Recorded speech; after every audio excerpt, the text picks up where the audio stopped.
Line থেকে বিচ্ছিন্ন হয়ে খাদে পড়ে গেছে বগি, ভাঙাচোরা গার্ড ব্রেক, দুমড়ে মুচড়ে যাওয়া অবস্থা ৬টি ওয়াগন। বিজিবির সঙ্গে উদ্ধার কাজে যোগ দেয় সেনাবাহিনী। চট্টগ্রাম থেকে সিলেট যাচ্ছিল তেলবাহী ট্রেনটি। বুধবার রাত ৯টার দিকে হবিগঞ্জের মনতলা রেল স্টেশনের কাছে পৌঁছালে ট্রেনের ৬টি ওয়াগন ও একটি গার্ড ব্রেক লাইনচ্যুত হয়। ছিটকে পড়া ওয়াগন থেকে তেল নিতে হট্টগোল করে স্থানীয়রা। তাদের সামাল দিতে উদ্ধার কাজে সহায়তা করে আইন শৃঙ্খলা বাহিনী। পয়েন্টের এখানে লাইনের জোড়ার মধ্যে ফুল স্পিডে গেছে গাড়িটা, অনেকে বালতি টালতি আইনা নিয়ে গেছে তেলগুলো। ওভার স্পিডের কারণে এই মালবাহী ট্রেনটি এই বগি সহ এখানে আর কি ব্রিজ ভেঙে উপরে যায়। এখন উদ্ধার কাজ চলছে, সেনাবাহিনী আছে, পুলিশ আছে, রেলের কর্তৃপক্ষ যারা আছে তারাও আসছে, উদ্ধার তৎপরতা চলতেছে।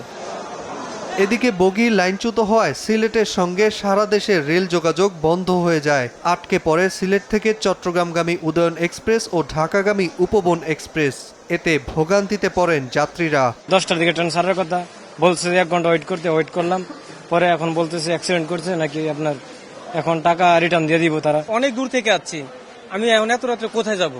আমি ঢাকার উদ্দেশ্যে যাওয়ার জন্য আসছি। আমাদের জেল করে আসি, বাড়িতে চলে যাবো। এখন তো স্টেশন বসে আমাদের রাত কাটাতে হবে, এছাড়া কোপায় না। অনলাইনে আমরা যখন টিকিট কাটছি আসার জন্য, তখন তো আমাদের থেকে টাকা নিয়ে ফেলছে। এখন আমরা টাকা ফেরত চাচ্ছি, টাকা দিচ্ছে না। আমাদেরকে এরকম ভোগান্তিতে কেন ফেলবে ওরা? আমাদের রিটার্ন টিকিট আমাদেরকে সাথে সাথে দিয়ে দিতে হবে, আমরা যেন ওই টাকা দিয়ে অন্য জায়গা থেকে টিকিট করে আবার যাইতে পারি। পরে যাত্রীদের টিকিটের টাকা ফেরত দেয় কর্তৃপক্ষ। অধিক বিলম্বের কারণে আমরা 10টার সময় যেটা উদয়ন এক্সপ্রেস সিলেট টু চট্টগ্রাম এবং 11টা 30 মিনিটে যেটা Upaban express Sylhet to Dhaka express, দুটা ট্রেন আমাদের আপাতত আটকা আছে। তো আমরা যাত্রীদের সুবিধার্থে আমরা এখন টিকিটগুলো রিফান্ড দিচ্ছি। যারা কাউন্টারের কাছে তার টিকিট কাউন্টার রিফান্ড দিবে, যারা অনলাইনে কাটছে তারা অনলাইনে রিফান্ড পাবে। এখন পর্যন্ত দুর্ঘটনার সুনির্দিষ্ট কারণ এবং কোনো হতাহতের খবর পাওয়া যায়নি।